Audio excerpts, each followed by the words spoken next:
नमस्कार दोस्तों, मैं डॉक्टर डीके गुप्ता हूं, चेयरमैन फिलिक्स हॉस्पिटल नोएडा। आज मैं उन सब लोगों को बधाई देना चाहता हूं जो कोविड से डिस्चार्ज हो गए हैं, कोविड पे जिन्होंने विजय प्राप्त कर ली है या उनका डिस्चार्ज प्लान हो गया है और आज या कल में वो अस्पताल से डिस्चार्ज होने वाले हैं। तो जंग अभी पूरी ख़त्म नहीं हुई है, अभी जीत पूरी नहीं हुई है। तो इसलिए आपको किन किन बातों का ध्यान रखना है डिस्चार्ज होने के बाद पोस्ट कोविड के दौरान, आज हम सब उन बातों की चर्चा करेंगे सो दैट आपको पोस्ट कोविड जितनी प्रॉब्लम्स हैं वो कम से कम हो या ना हो और आप हेल्दी और स्वस्थ रहें। नंबर 1, पहले आपको ये ध्यान रखना है, अगर आप डिस्चार्ज होते हैं तो आपको पब्लिक ट्रांसपोर्ट जैसे बस है, ट्रेन है, मेट्रो है, पब्लिक कैब है, इन सब का यूज नहीं करना है।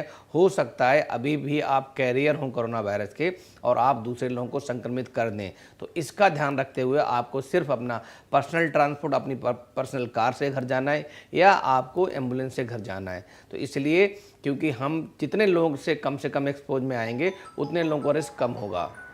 नंबर 2, आपको ये ध्यान रखना कि घर पहुंचकर कम से कम 7 दिन को आपको सेल्फ होम आइसोलेशन में रहना है। मतलब आप घर पहुंचकर अपने घर में किसी डेडिकेटेड रूम में अलग रहेंगे, उसमें आप और किसी से मिलेंगे नहीं, घर से बाहर नहीं जाएंगे, ना ही किसी बाहर से कोई व्यक्ति, मित्र, आपका सगा संबंधी, रिश्तेदार घर में आएगा। तो आपको होम आइसोलेशन रखना है। आपके बर्तन अलग होंगे, आपकी टॉवल अलग होगी, आपके कपड़े अलग होंगे, आपका बेड लाइनन अलग होगा, आपके जो सामान होगा सैनिटाइजेशन का होगा, हैंड हाइजीन का होगा, वो सब चीज़ें अलग होंगी। तो इसलिए जितने भी पर्सनल यूज़ के सामान उनको अलग करें, अपना एक अलग रूम रखें, उसमें 7 दिन के अंदर आइसोलेट रहें। आपके खाने पीने के बर्तन, टॉवल, टूथब्रश, शेविंग किट, जितनी भी पर्सनल यूज की चीज़ें हैं उन सबको आप अलग रखें और उसका ध्यान रखें कि आप अगर किसी से मिलना भी पड़ता है, मजबूरी पड़ती है, अगर आपका घर छोटा है, एक कमरे का घर है और लोगों से मिलना पड़ता है, तो आप मास्क लगा के रखेंगे, डबल मास्क, कम से कम डबल सर्जिकल या मेडिकल मास्क, ट्रिपल लेयर वाला 2 मास्क पहनेंगे। इसके अतिरिक्त मास्क लगाने के अलावा आप कम से कम 6 फीट की डिस्टेंस रखेंगे, मतलब सोशल डिस्टेंसिंग का फॉलो घर पर करेंगे और साथ में बार बार हाथ धोएंगे, हैंड हाइजीन का भी पूरा ध्यान रखेंगे। नंबर 3, घर पहुंच के एयर कंडीशनर या एसी का अगर यूज़ करते हैं तो उसको अवॉइड करें। अगर आपको करना भी है तो आपका जो एयर कंडीशनर होना चाहिए वह रूम का बिल्कुल अलग होना चाहिए, या तो वो विंडो एसी हो या स्प्लिट हो। कोई भी सेंट्रल एंड एयर कंडीशनिंग सुविधा का यूज़ नहीं करना है, क्योंकि उससे ये हो सकता है कि आपका जो इन्फेक्शन है पूरे घर में या पूरी बिल्डिंग में फैल सकता है। तो इसलिए सेंट्रल एयर कंडीशनिंग का परहेज करें। अगर यूज़ करना है तो सिर्फ विंडो एसी या स्प्लिट एसी का ही यूज़ करें। नंबर 4, डिस्चार्ज के वक्त जो आपको सलाह दी गई है डॉक्टर ने उन सभी का पालन करें। डिस्चार्ज के वक्त जितनी दवाइयाँ दी गई हैं उन सभी दवाइयों को समय से लें, चाहे वो विटामिन डी हो, विटामिन सी हो, मल्टीविटामिन हो, जिंक हो, आपको अगर कोई उसकी दवाई चल रही हो, डायबिटीज़ की दवाई, हाइपरटेंशन की, थायराइड की, तो जितनी भी आपकी पुरानी दवाइयाँ चल रही थी उन दवाइयों का आपको समय से लेते रहना है।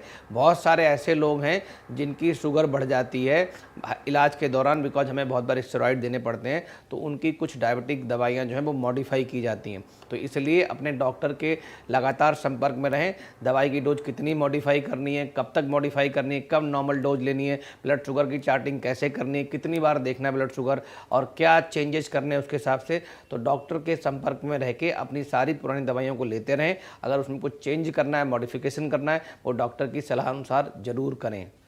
नंबर 5, डिस्चार्ज के बाद भी आपके लंग डैमेज हो सकते हैं, लंग में निमोनिया हो सकता है, लंग रिकवरी फेज में हो सकते हैं। बहुत बार क्या होता है कि माइक्रोस्कोपिक लेवल पे डैमेज हो जाता है, वो सीटी स्कैन और एक्सरे में नहीं आता।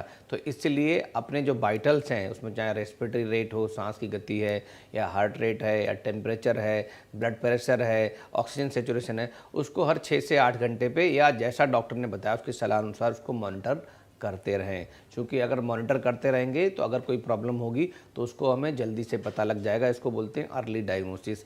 अगर कोई चीज़ जल्दी पता लग जाती है तो उसका ट्रीटमेंट करना उतना ही आसान होता है, उतना ही इफेक्टिव होता है। तो इसलिए अपने जो वाइटल मॉनिटर्स हैं उनकी समयानुसार मॉनिटरिंग करते रहें। नंबर 6, अगर आपके वाइटल्स में कुछ सिग्निफिकेंट चेंज है, मतलब अगर आपका हार्ट रेट 100 से ऊपर जा रहा है या 60 से कम हो रहा है, अगर आपका ब्लड प्रेशर ज़्यादा फ्लक्चुएट हो रहा है, मतलब ऊपर का ब्लड प्रेशर 140 से ऊपर जा रहा है और नीचे का 90 से ऊपर है, या ऊपर का ब्लड प्रेशर 100 से कम हो रहा है और नीचे का ब्लड प्रेशर 60 से कम हो रहा है, मीन्स हाइपोटेंशन हो रहा है, या आपका सेचुरेशन 93 94 से नीचे फॉल हो रहा है, या आपको चेस्ट पेन हो रहा है, या आपको सांस में हल्की सी भी तकलीफ हो रही है, या छाती में भारीपन हो रहा है, या आपका रेस्पिरेटरी रेट मतलब जो सांस की गति है वो 24 से ज़्यादा हो रही है, या आपको कुछ कमजोरी लग रही है, बहुत ज़्यादा कमजोरी लग रही है, या आपको लग रहा है कि आपको बहुत ज़्यादा नींद आ रही है, आपको उठाने में दिक्कत हो रही है, आप ड्राउजी हो रहे हैं, या हाथ पैर नीले हो रहे हैं, या लिप्स नीले हो रहे हैं, ब्लूस हो रहे हैं, या आपको कोई दौरा पड़ रहा है, या आपको कुछ घबराहट हो रही है, बहुत ज़्यादा चक्कर आ रहे हैं, बहुत ज़्यादा पसीना आ रहा है, तो ऐसे कोई सिम्टम्स हों तो ये अलर्ट साइन है या डेंजरस साइन है, तो इनके बारे में तुरंत आपको अपने डॉक्टर को सूचना देनी है और डॉक्टर की सलाह लेनी है। मतलब अपने ऐसे अलर्ट साइंस जिनके बारे में आपको तुरंत पता होना चाहिए और डॉक्टर को बताना है, तो उनका बिल्कुल ध्यान रखना है। ऐसे कोई सिम्टम्स आएँ तुरंत डॉक्टर से संपर्क करें, हो सकता है आपको दोबारा अस्पताल जाने की ज़रूरत हो। नंबर 7, जैसा मैंने पहले ही बताया कि 7 दिन तक बिल्कुल घर में आइसोलेट रहेंगे, परिवारजनों से नहीं मिलेंगे, मेहमानों से नहीं मिलेंगे, बाहर से कोई घर में आएगा नहीं, आप लोग बाहर नहीं जाएंगे। अगर घर में किसी से बात करनी है तो 6 फीट की डिस्टेंस रखेंगे, डबल मास्क पहनेंगे, बार बार हाथ धोएंगे, हैंड सैनिटाइजेशन करेंगे, और अपनी टॉवल, अपने कपड़े, अपनी चादर, बेडशीट, तकिया, पिलो, हर चीज़ सेपरेट होगी आपकी, बर्तन आपके सेपरेट होंगे, आपके कपड़े बिल्कुल सेपरेट होंगे, आपके जो डेली रूटीन यूज़ के जो सामान है, चाहे उसमें टूथब्रश हो, टूथपेस्ट हो, शेविंग क्रीम हो, या और भी कोई सामान, डिओड्रेंट है, आफ्टर सेव, एवरीथिंग जो भी आप यूज़ करते हैं, ये मान के चलिए कि आप किसी होटल में रह रहे हैं और आपका कमरा सबसे अलग है, और उन सब बातों का पालन करना जैसा आप किसी होटल में प्राइवेट रूम लेके रहते हैं। तो इसी तरह आपको अगले 7 दिन बिताने हैं। नंबर 8, घर में जितनी भी कॉमन यूज की चीज़ें हैं, चाहे उसमें लैपटॉप हो, मोबाइल हो, या आपका रिमोट कंट्रोल है, या कोई और इलेक्ट्रॉनिक गैजेट्स हैं, कैलकुलेटर है, ऐसे कोई भी सामान है, इनको आपको किसी और से शेयर नहीं करना है, और इसको भी आपको 70% अल्कोहल युक्त सैनिटाइजर से दिन में 3-4 बार साफ़ ज़रूर करना है। उसके अतिरिक्त जितनी भी कॉमन सरफेस हैं, चाहे दरवाजे का हैंडल है, नॉब्स हैं, या टेबल की सरफेस है, या मोबाइल फ़ोन है, लैपटॉप हैं, या और कोई ऐसी चीज़ है जिसको आप बार बार छू रहे हैं, उसको भी आपको दिन में 3 से 4 बार 70% अल्कोहल युक्त सैनिटाइजर से साफ़ ज़रूर करना है। इसके अतिरिक्त अपने कमरे की सफाई में 1% सोडियम हाइपोक्लोराइड यूज़ करना है, और 3 से 4 बार उसमें पोंछा ज़रूर लगाना है। नंबर 9, पर्सनल हाइजीन, मीन्स जब भी आप टॉयलेट जाते हैं तो एक तो आपका सेपरेट टॉयलेट होना चाहिए। टॉयलेट अगर सेपरेट नहीं है तो ध्यान रखेंगे आप सबसे लास्ट में टॉयलेट में जाएंगे। अगर सेपरेट टॉयलेट है तो टॉयलेट जाने से पहले और टॉयलेट करने के बाद हैंड हाइजीन का बहुत ध्यान रखें। 40 सेकेंड्स तक या 1 मिनट तक अपना हाथों को अच्छे से साबुन पानी से धोना है। दूसरी बात, टॉयलेट को जाने से पहले और जाने के बाद आपको अच्छे से उसको सोडियम हाइपोक्लोराइड या कोई दूसरे डिटर्जेंट या डिसइंफेक्टेंट से क्लीन ज़रूर करना है। और अगर कॉमन है तो बहुत ज़्यादा ध्यान रखना कि आप सिर्फ लास्ट में टॉयलेट में जाएंगे और जाने से पहले और जाने के बाद उसको अच्छे से क्लीन, पूरे एरिया को क्लीन करेंगे 1% सोडियम हाइपोक्लोराइड से। इसके अतिरिक्त मैं फिर बता रहा हूँ आपको कि कोविड अप्रोप्रिएट बिहेवियर का हर समय पालन करना है। मतलब आपको पूरे आइसोलेशन के दौरान डबल मास्किंग करनी है। मास्क को बार बार छूना नहीं, हाथों से, उंगलियों से। अगर छूते हैं तो आपको तुरंत हैंड हाइजीन करना है। मास्क को पहनने से पहले, मास्क को उतारने के बाद हाथ धोने हैं आपको। अब मास्क को उतारने के बाद उसको क्लोज डस्टबिन में डालना है। आपको डिस्पोज ऑफ करने टाइम खुले में नहीं छोड़ना है। उसके अतिरिक्त आपको अगर पॉसिबल है तो माइल्ड एक्सरसाइज, बहुत स्ट्रेनुअस एक्सरसाइज नहीं करनी है।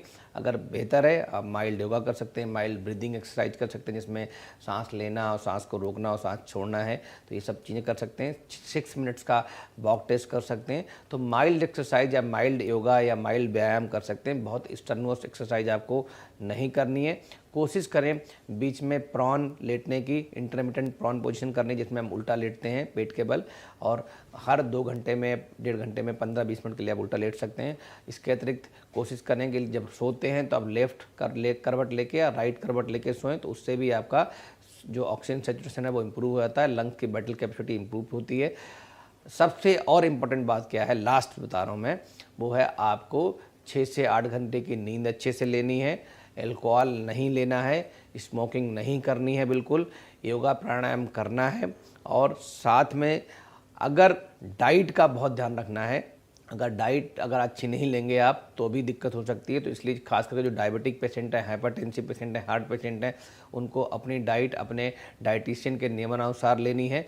और जो लोग नॉर्मल लोग हैं उनको भी प्लेंटी ऑफ फ्लूइड्स मतलब तरल पदार्थों का ज़्यादा सेवन लेना है, फ्रेश लीफी वेजिटेबल्स ज़्यादा खानी है, फ्रूट्स ज़्यादा खाने हैं उनको, सॉफ्ट डाइट लेनी है, स्मॉल और फ्रीक्वेंट मील्स लेने हैं, बहुत हैवी डाइट नहीं लेनी है, एंटीऑक्सीडेंट्स की प्रचुर मात्रा में लेनी है जैसे स्प्राउट्स हैं।